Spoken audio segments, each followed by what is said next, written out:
Well, good morning, everyone. The dollar continued to recover overnight, gaining against most G10 currencies.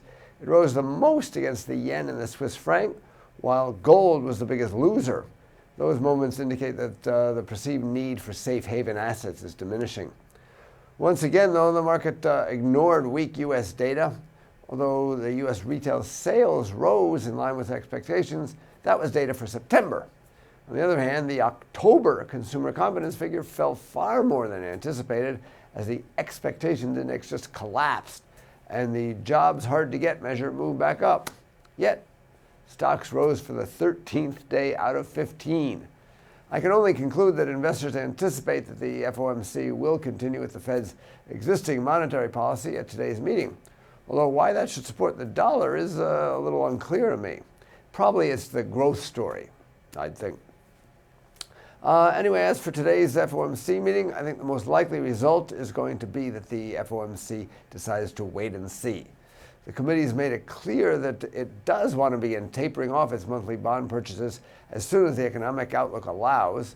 At the September meeting, for example, when they voted to delay the tapering, only 2 of the 17 participants said that the tapering should begin later than December. Since then, the economic news has been mixed. In particular, payrolls have been disappointing. They've averaged less than 150,000 a month over the last 3 months. That's compared with the 200,000 that the FOMC wanted to see, although the unemployment rate has fallen steadily. On the other hand, the fiscal uncertainties that encouraged the FOMC to delay back in September have passed, at least for now, and financial conditions, which they specifically noted as a concern, have eased dramatically. 30-year mortgage rates are now 4.13%. That's down 40 basis points from before the September meeting.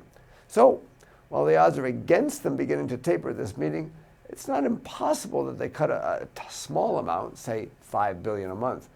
It certainly would be possible by December if the data improves. On the other hand, if they just focus on the worsening employment picture or the lower rise in non-farm payrolls, if they look at the declining consumer and business confidence and soft capital goods orders and home sales, they could even consider increasing their monthly bond purchases. So I think given these contradictions, the most likely decision for them to come to, in my view, is that they feel they don't have enough information yet to change policy because of the delay in data releases, and they just decide to wait and see. The question then becomes, when can they start tapering? That will be decided by the data. Currently, the market seems to be assuming that the process will begin in March, but it could start as early as December if the data allows. I look for the markets to become much more data-driven over the next month as people build up to the December meeting. Now, speaking of data, as for today, we've got no major indicators due out during the European day, no major ones at least. As for U.S. indicators, we've got the ADP employment figures. The change for October is expected to fall to plus 150,000 from plus 166,000 in September. That could be dollar negative even on an FOMC day. For more information, including technical analysis, read the full comment on IronFX.com.